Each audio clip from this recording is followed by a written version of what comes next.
There is a 7-month window that opens once in your life, around the time you turn 65, and if you let it close without acting, Medicare can add a penalty to your premium that follows you for the rest of your life. Not a one-time fee, not a slap on the wrist. A surcharge baked into your monthly bill, month after month, for as long as you have the coverage. Picture two people who both turned 65 the same year, in the same town. One of them is paying a higher Medicare bill every single month, and will keep paying it for the rest of their life.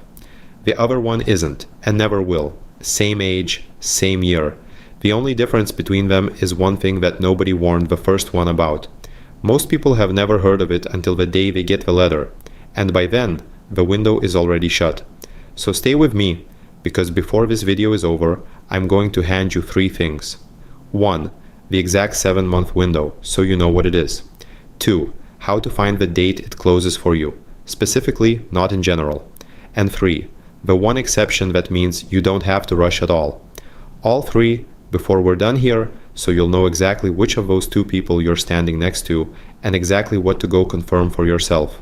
First, let me be honest with you about one thing. This is general information, not personal advice, and I'm not telling you what to do. I don't know your situation, your job, or whether you have coverage somewhere else. What I can do is show you how the rules actually work, lay out both sides fairly, and then point you to the only people who can tell you your own dates. That's Medicare and Social Security. Confirm everything you hear here against them before you act on it. So let's start with the window itself. It's called your initial enrollment period, and according to Medicare.gov, it lasts 7 months. Here's how those 7 months line up. It starts 3 months before the month you turn 65, then the month you actually turn 65, then the 3 months after. 3 before, your birthday month, 3 after. 7 months in total. Let me make that real. Say you turn 65 in June. Your window runs from the 1st of March through the end of September. That's it. That's your on-time window to sign up without a penalty hanging over you. Now, here's where it gets interesting, and here's why this matters so much. If you miss that window, and you don't qualify for one of the exceptions we'll get to, 2 separate penalties can start ticking. Let's take them one at a time, because they work differently. First, Part B. That's the part of Medicare that covers your doctor visits and outpatient care. Medicare.gov spells out the penalty plainly. For each full 12-month period that you could have had Part B, but didn't sign up, your premium goes up by 10%. And here's the part that catches people off guard. You pay that higher amount for as long as you have Part B, not for a year, for life. Let me put real numbers on it. The standard Part B premium for 2026 is $202.90 a month. Now picture someone who could have signed up but waited 2 full years. That's 2 12-month periods, so 20% added on. Their premium isn't around $200 anymore. It's closer to $243 a month, and it stays there. Wait longer, and the penalty climbs with every full year you skipped. That's not a fee you pay once and forget. That's a higher bill every single month, year after year. Now, here's the question worth pausing on. Why is it built this way? It isn't there to punish you for being late. Insurance only works when healthy people pay in alongside the people who need care. If everyone could simply wait until they got sick to sign up, the whole thing would collapse. So the penalty is the system's way of nudging people to enroll on time, while they're well. The rule isn't cruel, it's just quiet. Nobody sits you down at the kitchen table at 64 and explains it, and so people drift past the window without ever knowing it was there. Now let's talk about the second penalty, because this one is sneakier. It's the Part D late enrollment penalty. Part D is your prescription drug coverage, and a lot of people skip it thinking, I barely take any pills right now, why pay for a drug plan? Here's the trap in that thinking. Medicare.gov says the Part D penalty is calculated as 1% of something called the National Base Beneficiary Premium, multiplied by the number of full months you went without drug coverage when you could have had it, and it only kicks in if you go more than about 2 months in a row without a plan. For 2026, that base premium is $38.99. So roughly speaking, each full month you go uncovered adds about 1% of that, around 40 cents, onto your future drug premium. That doesn't sound like much, but the months add up, and just like Part B, you keep paying it for as long as you have drug coverage. Go several years without a plan, and that small monthly number quietly becomes a real one that never goes away. Now here's the honest part, and I want to be real with you, because this channel always gives you the full picture. Everything I just told you makes it sound like you absolutely must sign up the moment you turn 65. And for a lot of people, that's true, but not for everyone. There is a real exception, and if it applies to you, rushing to enroll could actually be the wrong move. Here it is. If you or your spouse are still working at 65 and you have health coverage through that current job, you may not need to sign up for Part B right away.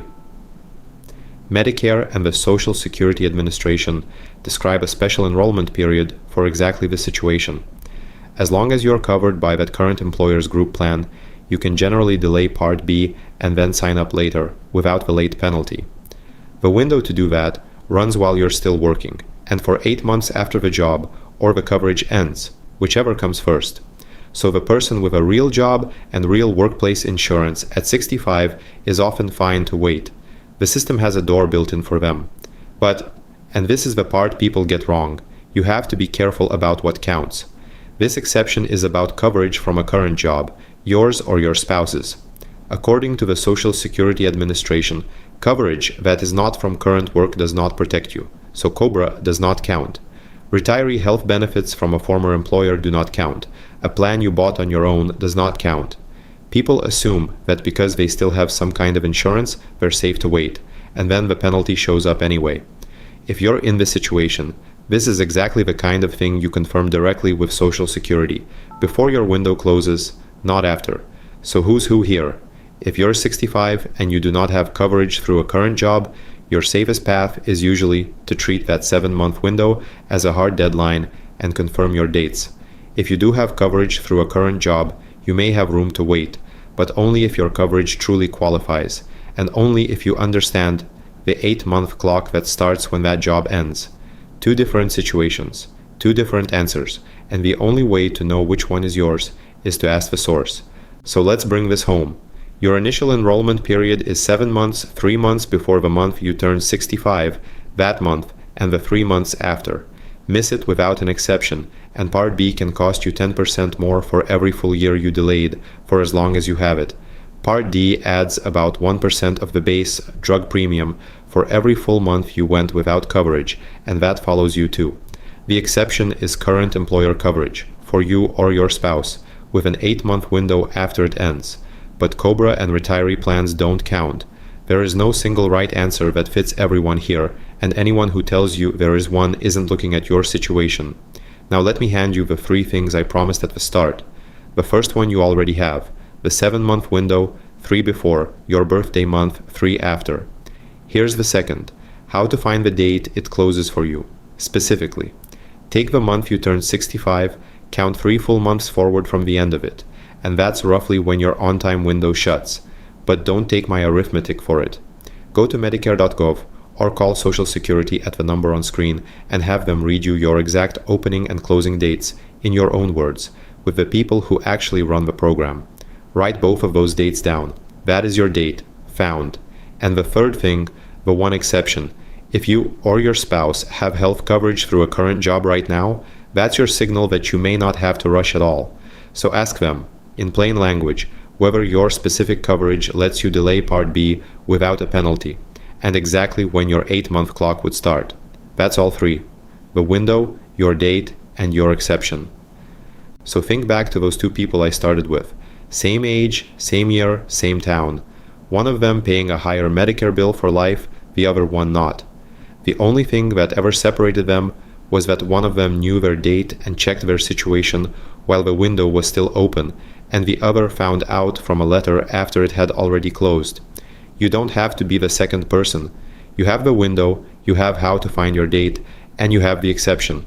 This is your decision and your timeline, and now you know exactly what to ask. If this helped you see that window clearly, do me a favor and tap the like button. It tells the algorithm to show this to someone else who's coming up on 65 and has no idea this deadline exists. And take a look at the video on screen next, where I walk through the Social Security claiming decision and the 30% you can quietly give up for life. Take care of yourself, and I'll see you in the next one.